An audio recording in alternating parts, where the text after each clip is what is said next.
அனைவருக்கும் அன்பு வணக்கம். உங்களின் பொன்னான நேரத்தை இந்த வீடியோவை பார்ப்பதற்காக ஒதுக்கியதற்கு நன்றி.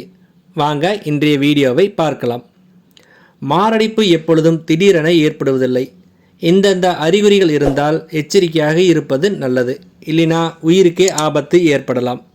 இதை பற்றி மேலும் விரிவாக அறிந்து கொள்ள நம்ம சேனலை சப்ஸ்கிரைப் செய்துட்டு இந்த வீடியோவை முழுமையாக பாருங்கள்.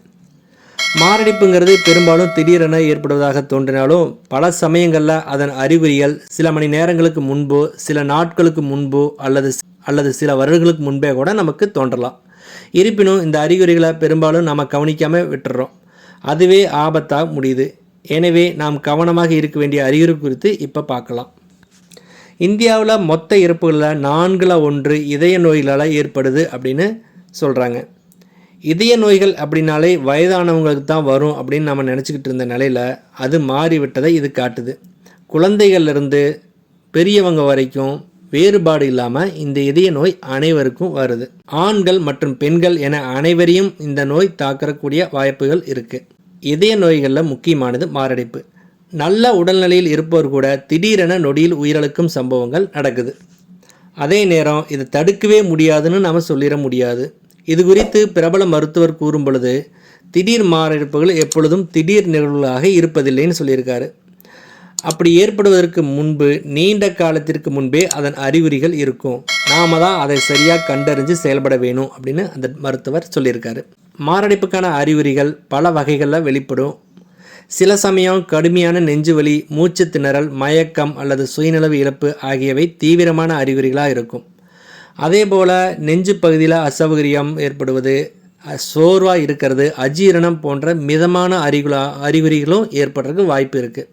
ஆனால் இதை பெரும்பாலான மக்கள் மாரடைப்புடன் இணைத்து பார்க்க தவறிடுறாங்க. அதனால தான் பெரிய பிரச்சனை ஏற்படுது.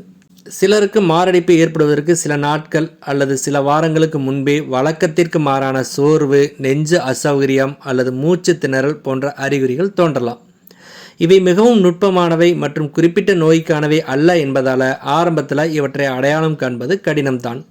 ஆனால் சரியான நேரத்தில் சிகிச்சை அளிப்பதற்கும் நோயின் தீவிரத்தை குறைப்பதற்கும் இந்த அறிகுறிகளை புரிந்து கொள்வது மிக மிக அவசியம் என மருத்துவர்கள் வலியுறுத்துகிறார். மேலும் மருத்துவர்கள் இது தொடர்பாக கூறும் பொழுது, இன்று நாம் மாரடைப்பை தடுப்பதை விட அதற்கு பிறகு சிகிச்சை அளிப்பதற்கே அதிக முக்கியத்துவம் கொடுக்கிறோம். ஆனால் இது தவறான செயல். இதய பாதிப்பு ஏற்படுவதற்கு பல ஆண்டுகளுக்கு முன்பே உடல் சில அறிகுறிகளை அனுப்ப தொடங்கும். அதை நம்ம கரெக்டாக கண்டறிந்து தேவையான சிகிச்சை வழங்க வேண்டியது முக்கியம் அப்படின்னு மருத்துவர்கள் சொல்கிறாங்க. நெஞ்சு வலி அல்லது அசௌகரியம், மூச்சு திணறல், கை, முதுகு, கழுத்து, தாடை அல்லது வயிற்றில் வலி அல்லது அசௌகரியம், தலை சுற்றல், குளிர் வியர்வை, குமட்டல் அல்லது வாந்தி ஆகியவை ஏற்பட்டால் உடனடியாக மருத்துவ உதவியை நாட வேணும்னு அவங்க சொல்லியிருக்காங்க. மேலும் நீரிழிவு, உயர் இரத்த அழுத்தம், உடல் பருமன், உடற்பயிற்சி இன்மை, போதுமான ஓய்வின்மை, மது அருந்துதல் மற்றும் புகைப்பிடித்தல் ஆகியவை கரோனரி தமனி நோய் அதிகரிப்பதற்கான ஆபத்து காரணிகளாக இருக்குன்னு மருத்துவர்கள் எச்சரிச்சிருக்காங்க. உடல் பருமனும் முக்கிய பிரச்சனையாக இப்போ மாறி இருக்கு. 1990ஆம் ஆண்டில் 194 மில்லியன் பேர் உடல் பருமன் பிரச்சனையை எதிர்கொண்டாங்க. ஆனால் 2022 இந்த எண்ணிக்கை 878 மில்லியனாக அதிகரிச்சிருக்கு. இதே போக்கு தொடர்ந்து நடந்தால் 2050ஆம் ஆண்டில் 25 வயது அல்லது அதற்கு மேற்பட்ட வயதுடையவர்களில் 2/3 மக்கள் அதிக எடை பிரச்சனை, அதாவது உடல் பருமனுடன் வாழ நேரிடும்னு எச்சரிக்கை வழங்கியிருக்காங்க. மேலும் மருத்துவர்கள் கூறும் பொழுது 35 வயதுக்கு மேற்பட்டவர்கள், குறிப்பாக நீரிழிவு, உயர் இரத்த அழுத்தம், புகைப்பிடித்தல் அல்லது குடும்பத்தில் வேறு யாருக்காவது இதய பாதிப்பு ஏற்பட்டிருக்கும் நபர்கள், அவர்களுக்கெல்லாம் ஆபத்து கொஞ்சம் அதிகம். அவர்களுக்கு சீரான இடைவெளியில் மருத்துவ பரிசோதனை அவசியம் தேவைப்படும்னு சொல்லியிருக்காங்க.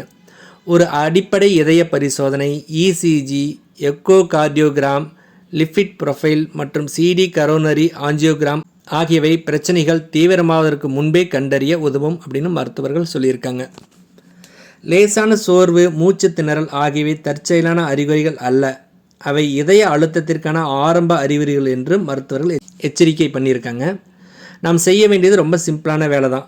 இதை நிராகரிக்காமல் உடனடியாக அருகில் இருக்கும் மருத்துவரை அணுகி தேவையான சிகிச்சையை எடுத்துக்கொள்ளுங்க. நமது அன்புக்குரியவர்களை இழக்காமல் இருக்க இதுவே ஒரு சிறந்த வழியாக இருக்கும். இந்த வீடியோவானது உங்களுக்கு சிறிதளவேனும் பயனுள்ளதாக இருந்திருந்தால் எங்களுக்கு மகிழ்ச்சியே. அனைவருக்கும் நன்றி, வணக்கம்.